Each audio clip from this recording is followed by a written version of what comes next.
दोस्तों जय श्री राम, जय श्री बालाजी महाराज। दोस्तों कैसे हो आप सब? आशा करते हैं कि आप सब जो हैं सुरक्षित हैं, स्वस्थ हैं। तो दोस्तों आज का जो सवाल होने वाला है वो बहुत ही ज़्यादा महत्वपूर्ण होने वाला है आप सब लोगों के लिए और साथ में मेरे लिए भी, क्योंकि आज का जो सवाल है दोस्तों वो मेहंदीपुर बालाजी से ही रिलेटेड है। और जो लोग जो है मेहंदीपुर बालाजी जाते हैं उनको शायद पता भी होगा, और जो लोग नए जाते हैं उनको पता चल जाएगा। जो लोग जो है अभी जाना स्टार्ट करना चाहते हैं या जाना चाह रहे हैं तो उनको भी ये वीडियो में पता चल जाएगा कि हम लोग जो है किस चीज़ के बारे में बात कर रहे हैं। तो दोस्तों ज़्यादा विलम्ब नहीं करती हूँ, ज़्यादा लंबी बातें नहीं करती हूँ और आपको बता देती हूँ कि मैं बात कर रही हूँ दोस्तों कि जो हमारी मेहंदीपुर बालाजी में अर्जी लगती है उसका क्या महत्व है, किस लिए हम लगाते हैं, क्या हमारा जो है लगाने का तरीका होना चाहिए, किस तरह का संकल्प हमें लेना चाहिए, क्या क्या चीज़ों का हमें ध्यान रखना चाहिए, वो सारी बातें आज इस वीडियो में आपको पता चलने वाली हैं। तो दोस्तों अंत तक जरूर बने रहें अगर आप जो है इस महत्वपूर्ण जानकारी को जानना चाहते हो। तो दोस्तों अगर वीडियो अच्छी लगती है तो लाइक जरूर करें, साथ में जो है आप चैनल को जरूर सब्सक्राइब करें, बेल आइकन है उसको प्रेस करें ताकि आने वाली हर एक वीडियो की नोटिफिकेशन सबसे पहले आप तक पहुँच जाए। तो चलिए दोस्तों जय श्री राम का बोल के जो है हम स्टार्ट करते हैं। जय श्री राम जी। जय श्री राम, जय श्री बालाजी महाराज। मेहंदीपुर की पवित्र शक्तियाँ आपका कल्याण करें, आपके परिवार को सुरक्षित रखें, ऐसी कामना अपने इष्ट देव श्री बालाजी महाराज से करते हैं। दोस्तों आज का जो आपका क्वेश्चन है बहुत ही प्यारा है, बहुत ही, मैं कह रहा हूँ कि बहुत लोगों का ये सवाल रहता है। अब इस बात का एक बेनिफिट मुझे ये भी हो जाएगा कि जो संगत हमारे साथ जुड़ी हुई है वो भी इस तरीके से अपना, मेरे को दोबारा बताना नहीं पड़ेगा किसी को। अगर कोई व्यक्ति होता है उसको कह दूंगा कि वीडियो में जाकर देख लीजिए ताकि आपको पूरी नॉलेज मिल जाए आने से पहले हमारे पास। तो आज मैं आपको पूरी डिटेल बताऊंगा कि मेहंदीपुर में अर्जी किस प्रकार लगानी चाहिए, अर्जी क्यों लगाते हैं, कहीं आप अर्जी को गलत तो नहीं लगा रहे, अगर लगानी है तो किस तरीके से लगानी है, कैसे लगानी है, और मुंह जबानी अर्जी किस प्रकार से लगती है। और कई बार क्या होता है कि अगर मेहंदीपुर में इस वक्त अर्जी नहीं लग रही तो हम मुंह जबानी अर्जी किस प्रकार लगाएं।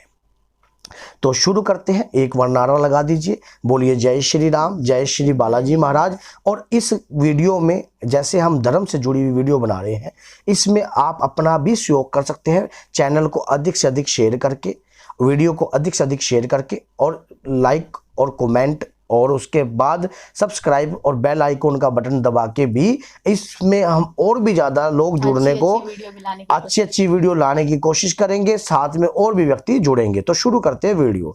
क्या है कि जब हम मेहंदीपुर में जाते हैं, मैं सबसे पहले मेहंदीपुर का प्रथम कार्य बता रहा हूँ आपको क्या करना चाहिए। जब आप अर्जी लगाने का कार्य कर रहे हो, आप अर्जी का जो थाल लेते हो उसमें आपको लड्डू मिलते हैं, साथ में एक घी की कटोरी मिलती है, और उसके बाद एक कटोरी एक्स्ट्रा दरखास्त के तौर पे मिलती है। आप जब लाइन में लग जाते हो तो लाइन में लगने से पहले आप जब अर्जी को सिर पर रखकर और अपने इस हिस्सों से, जो कि हमारा नीचे का हिस्सा है, कभी भी अर्जी को इस हिस्से पे नहीं रखना चाहिए। अर्जी को अधिकतर सिर पे रखना चाहिए या कंधे पे रखना चाहिए या फिर हाथों में रखना चाहिए। और लाइन में लगते समय आपको श्री सीताराम भगवान का जाप कंटिन्यू बरकरार रखना चाहिए। कंटिन्यू जाप को आपने अच्छे तरीके से गाते रहना है, अपने मन ही मन। दुनिया क्या कर रही है हमें कोई मतलब नहीं है। जब आप बालाजी के नज़दीक पहुंच जाइए, जब आप मंदिर के नज़दीक पहुंचने वाले होते हो तो तनिक भी आपने इस प्रकार का कार्य नहीं करना कि हम परली लाइन में जाएंगे या उर्ली लाइन में जाएंगे। भगवान ने जिस लाइन में आपको चला रखा है आप उसी लाइन में रहिए। कई लोग मैंने देखा है मेहंदीपुर में इस प्रकार का धक्का मारने लग जाते हैं कि कभी इस लाइन में घुसते हैं, कभी इस लाइन में घुसते हैं। ऐसा विलंब ना कीजिए। बाबा आपकी वहाँ खड़े खड़े भी जानता है, आपको पहचानता है कि मेरा भक्त, लाखों की भीड़ में पहचान लेता है श्री बालाजी महाराज अपने भक्तों को। लाखों की भीड़ में देख लेते हैं, वो ऐसे देख लेते हैं कि हाँ भाई मेरा भक्त आ रहा है, मेरा चहिता आ रहा है। आप एक बात सोचिए कि जिसको प्रेम है वो किस प्रकार से बुलाते हैं। पहचान लेते हैं। इस प्रकार का तनिक भी किसी के साथ लड़ाई ना कीजिए। वहाँ अधिकतर लोग लड़ाई करते हैं तो आप जय श्री राम बोल के सामने वाले को भी शांत कीजिए, क्योंकि जिस उद्देश्य के लिए आप जा रहे हो, जब तक उस उद्देश्य की पूर्ति ना हो, किसी से लड़कर अपने आप को व्यर्थ करना बेकार है। अब जब आप लाइन के नज़दीक आने वाले हो तो आपने अपना संकल्प लेना है कि मैं राकेश शर्मा, पुत्र श्री रामचंद्र शर्मा, निवासी ये, गोत्र ये, संवत ये, अगर कोई संवत वगैरह नहीं जानता तो स्थान ये, और इंग्लिश का सन बोल सकते हो 2021 ये, और दिन ये, आज इस मनोकामना के लिए मैं ये अर्जी लगा रहा हूँ। एक व्यक्ति एक अर्जी पे 3 मनोकामना मांग सकता है, 3 परिवारों की मनोकामना के दौरान कार्य कर सकता है एक अर्जी पे। अगर कोई लेडीज लगा रही है तब भी इस प्रकार मैं और पति ये, मैं इस कार्य के लिए अपने बच्चे के लिए अर्जी लगा रही हूँ। हे बाबा, मेरी बच्ची बीमार है, इतने समय से एक ठीक नहीं हो रही, मैं अबला नारी दर दर की ठोकरें खा चुकी हूँ। हे श्री मेहंदीपुर बालाजी महाराज, हे मेहंदीपुर की पवित्र शक्तियों, मेरी अर्जी स्वीकार कीजिए। और प्रार्थना करनी है। जब आप बाबा से इस प्रकार की प्रार्थना कर लोगे, लाइन में लग जाओगे। लाइन में लगने के बाद आपने पोलोथीन को खोल लेना है। कभी भी उस पर जो पोलोथीन लगा हुआ होता है उसको बंद करके कभी अर्जी नहीं लगानी चाहिए। उस पोलोथीन को खोल लीजिए। खोलकर पोलोथीन को आप अपनी जेब में रख लीजिए। वहाँ भी गंद नहीं खिंडानी। कभी आप सोचो निकाल कर वहीं फेंक दिए, वो पोलोथीन आपके काम आएगा। आगे कैसे आएगा मैं बताता हूँ। जब आप बालाजी महाराज के समीप जाओगे, वो क्या करेंगे, या तो घी का जो डोंगा है वो ले लेंगे, या फिर लड्डुओं का प्रसाद वो आपसे ले लेंगे। अगर कई बार धक्का मुक्की में नहीं भी लेते तब भी चेष्टा मत कीजिए वापस जाने की। अगर आप घूम के भी अंदर से हो गए तब भी आपकी अर्जी स्वीकार होगी, क्योंकि वो हृदय की आवाज़ पहचानते हैं। वो किसी भी प्रकार की आपको चतुराई वाले व्यक्ति का वहाँ पर कोई स्थान नहीं है।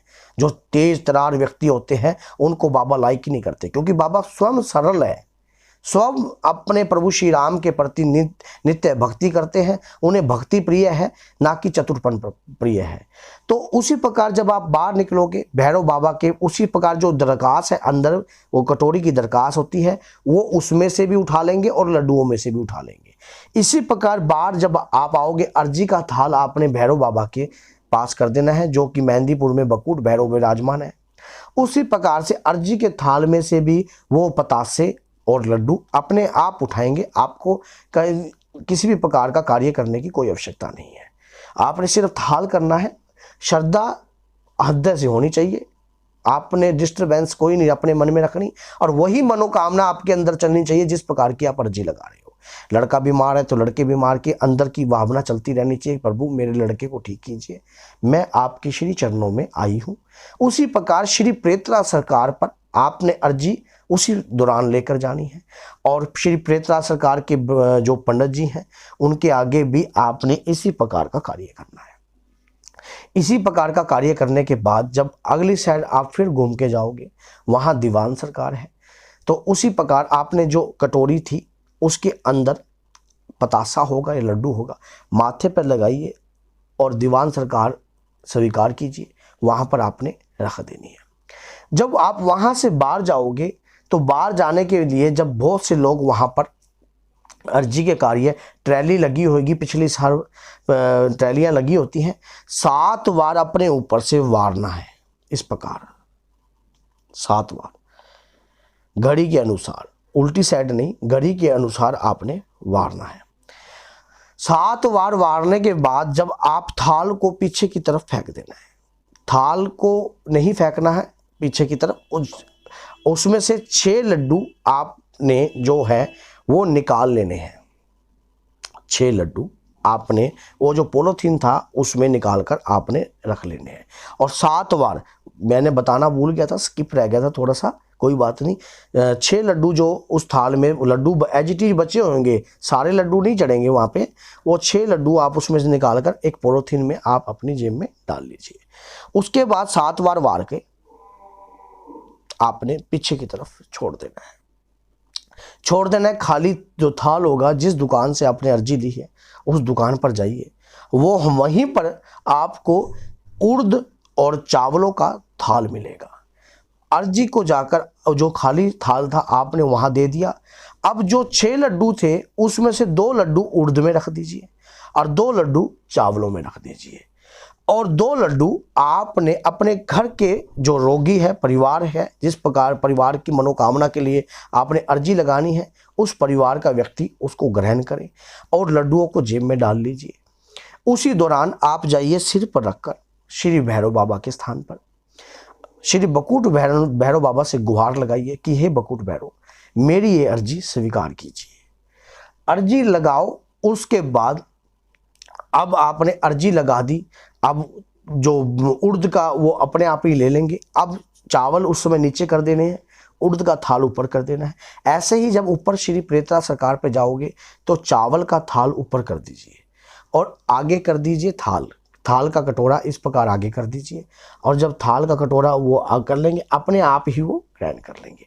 ऐसे ही बार जब जाओगे, जिस जगह आपने पहले वारा था उसी स्थान पर जाकर आप दोबारा फिर 7 बार वार कर पीछे की तरफ, पहले चावलों का फिर उड़द का। अगर आप नहीं वार रहे तो रोगी के साथ अगर कोई और व्यक्ति है तो वहीं वार दीजिए। पीछे मुड़कर नहीं देखना होता उस दौरान, पीछे मुड़ के मत देखिए, सीधा ही उसी दुकान पे चले जाइए जहां पर आपने अर्जी लगाई है। अब अर्जी लगाने के बाद आपने श्री बालाजी महाराज के मुख्य द्वार पर जाना है। वहां पर हाथ जोड़कर श्री बालाजी महाराज से विनती करनी है। किस प्रकार विनती करनी है? जैसे कि वो कहते हैं ना कि अर्जी हमारी मर्जी तुम्हारी, कृपा करियो रे प्रभु मन बसियो रे, वीर हनुमाना अति बलवाना, राम नाम रसियो रे प्रभु मन बसियो रे।